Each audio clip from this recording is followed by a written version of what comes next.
Hi, Michelle here, Thrifting 101. Welcome back to my channel, and if you're new, welcome to my channel. Glad you're stopping in. Have another thrift haul for you today, followed up by my table that I was talking about. Did it up in pink and green, and let me know what you think.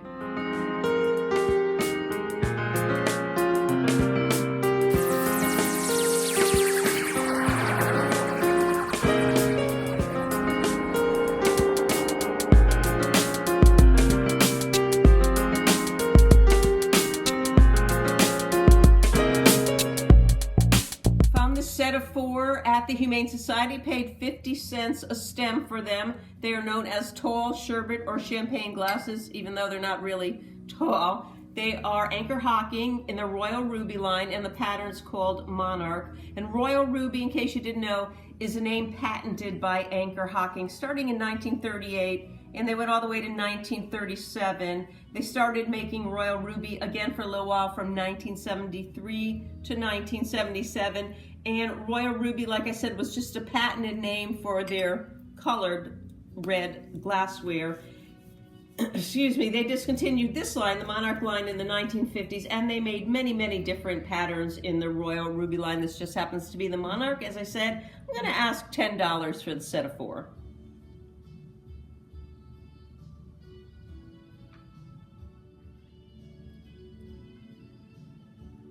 Was at Salvation Army the other day, and I saw this beautiful stack of green dinnerware on one of the shelves, and I ran right over there and I found these beautiful plates. I actually ended up buying 12 large dinner plates, which are 10 1/4, and 9 of the lunch plates, which are 8 1/2, I believe.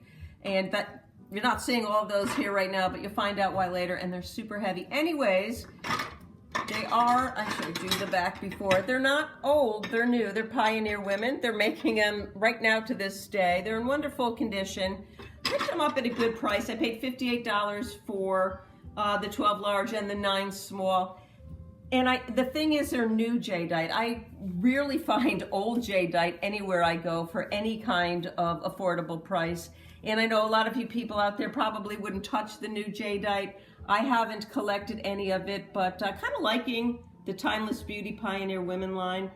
Anyway, I'm going to be selling them in sets of 2. I don't have a lot of them, but I'm going to be asking $15. I paid $1.99 for the small and $2.99 for large. So I'm going to be selling them off in lots of 2. So that will be 3 lots of 2.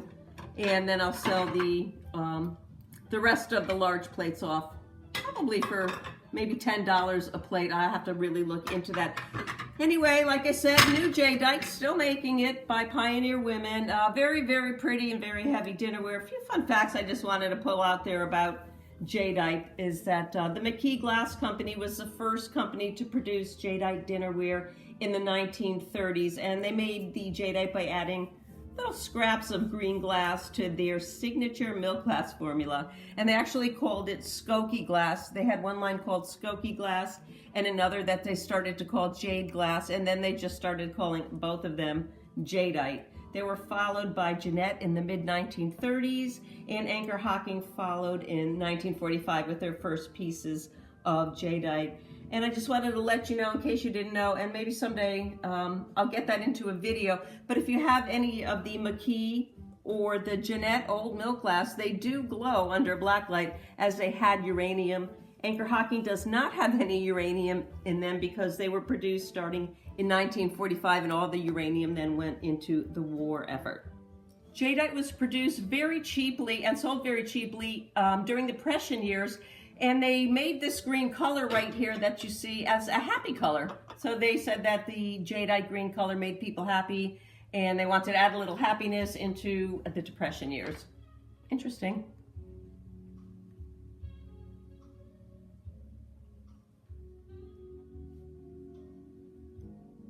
We have this really huge antique mall here in Melbourne. It's super huge. I've actually gotten lost in there, and every time I leave, I'm a little bit overwhelmed. But sometimes I like to go and walk around, and for the holidays, they were having big sales, even though everything's expensive. I did find the sugar bowl. It's called Ovation, that's the line, and it's Melmac, which is plastic, and it was made by Westinghouse, and it was I got it home. I paid $4 for it, by the way. I got it home, and when I turned it over again, because I didn't have my glasses with me, I noticed it said Bridgeport, Connecticut.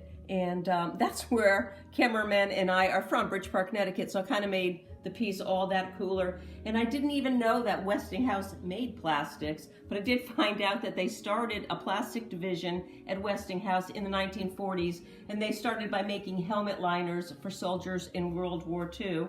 And they realized that making plastic was, you know, a very profitable thing. So they started making plastic parts for their appliances. And then in the 1950s, they said, well, why don't we get into the dinnerware line? And they did. They started making Melmac dinnerware in the pink. I've seen it in turquoise, I believe yellow. I'm sure there's other colors. And some of the pattern names I had, this one is Ovation, was Newport, Darien, which is happens to be a town in Connecticut. They had Newport, Ovation, Darien. They had a few others. I'm not quite sure at the moment what they were. And they sold these at the A&P store in and around Connecticut and New York City area. And they say that sales hit $1 million in 10 weeks. So it just proved to be a really, really popular item. I'm gonna ask about $10 for this piece here. And a funny thing, kind of a fun fact, they were also produced, if you see them, under the name of the Hemco Company, which was owned by Westinghouse. So in effect, they were competing with themselves, and it was probably a brilliant marketing ploy. They sell for about $10. I'm probably gonna hold on to this one myself.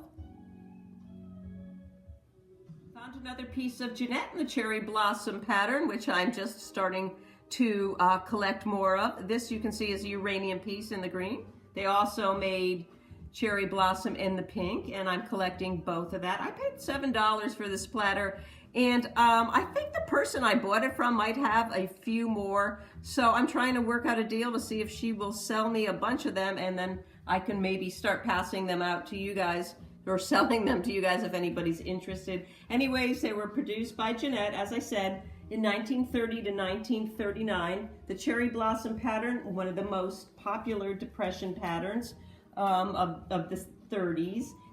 I know I've talked before about real and repros on the cherry blossom. Kind of had a lot of cherry blossom in the last few videos.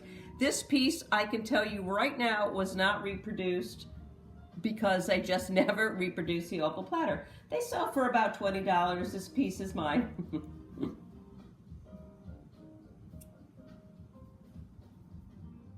Found this really cool butter dish. It's Tupperware at the Goodwill. I paid 99 cents for it. It's vintage. I'm thinking the 80s, possibly the 90s. And it says Tupperware in there, but you'll never be able to see it. What I really like about it is how tight it fits. And let's see if I can show you. Hear that? It's really hard to actually undo, as you can see. But it does come undone. It's in really, really nice shape. It's in the tabletop line of Tupperware. I paid 99 cents. They sell for about $12. Earl Tupperware started the Tupperware line in 1946, and as everybody knows, it's still going strong. Oh, I forgot to mention, about a month ago, we were watching TMC, and they had this probably 20-25 minute short kind of documentary on Tupperware, which I'm going to get around to putting up on my channel for everybody to watch and enjoy in the near future.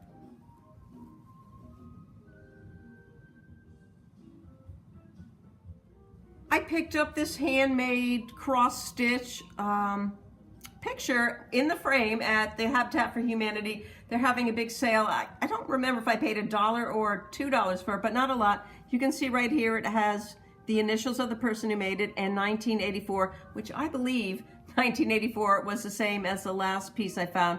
Really, really pretty picture right here. They seem to sell really well. A lot of hard work went into these. I don't like to leave them out there. I'm probably going to ask about $10, $15 for this piece right here.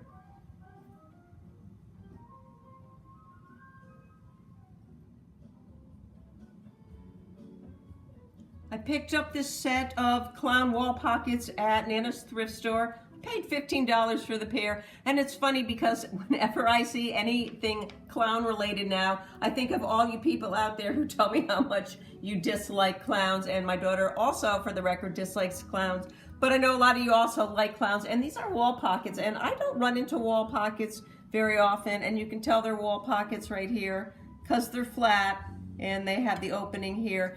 This made in hand painted in Japan logo right there looks exactly like a Noritake, but there's no M in the middle of it, so I'm not really sure who made it. Maybe it was a knockoff of Noritake. They're wonderful though, very whimsical, very popular in the 1940s and 1950s. I would guess these are probably from the 1950s. Like I said, I paid $15 for the pair. They're in really good condition, just maybe a very minor wear here and there. I'm gonna ask about $40 for the set. You've heard me talk about the Promise thrift store, charitable thrift store here in town. Right next to that, they have a higher end antique and collectible store. They also sell furniture. I always walk in there first just to look around. Usually can't afford anything in there, very expensive. But I did see this casserole. It's a Taylor Smith Taylor in the boutonniere pattern for $15, or I think maybe $15. And I did pick it up because I never run into them. It's in beautiful condition. It's not signed, as you can see here, but anybody familiar with Taylor Smith Taylor boutonniere, it's a very popular pattern, would know exactly what this was. It's a 1 1/4 quart covered casserole, produced in 1962 in the Ever Yours line. And the Ever Yours line made tons of different patterns. I'd say at least 25, boutonniere right here being the most popular of all. Fire King, they also made a line for Fire King, so you might see some anchor hocking Fire King in the boutonniere pattern that was made to coordinate with the Taylor Smith Taylor. And I did some research and found something interesting. I'm going to try and see if I can get this right. This is technically called a cornflower, this boutonniere right here, or a bachelor's button. And it got its name, bachelor's button. They would put them, men would put the bachelor button in their lapel, hence bachelor, to show that they were in love. It was a sign of being in love. So this pattern, the boutonniere pattern was very, very popular in the mid-century as wedding china, as it talked about love, I suppose. Stopped by the Salvation Army today, and I got a bunch of stuff, but this is the only piece I decided to put in the video today. Mondays, I usually head to the post office fairly early and then run around to all the local thrift stores to see what I can find. This, I took one look at it and said, wow, that's Yorktown Federal 1950s, but I've never ever seen it in green, let alone this pretty lime green. So I did pick it up. It was marked, it's not marked on the bottom, but it was marked $4.99, yellow being half price this week. I got it for $2. I did come home and look up Federal Yorktown, and they did make a lime green color. First time I've ever seen it. It's an 8-inch vase. I'm gonna ask about $12 for it.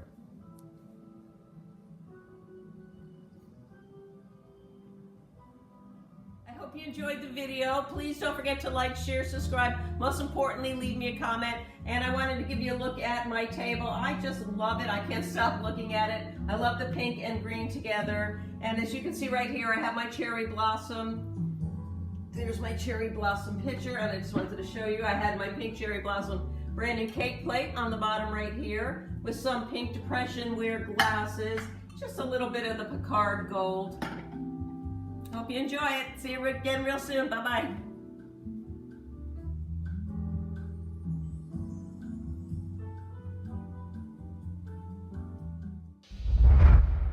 The same. Nope. I found another piece of Jeanette, the cherry blossom. In fact, Anchor Hocking Fire King also made a line, or 4. Nope, that's not the Royal Ruby. Royal Ruby, yes.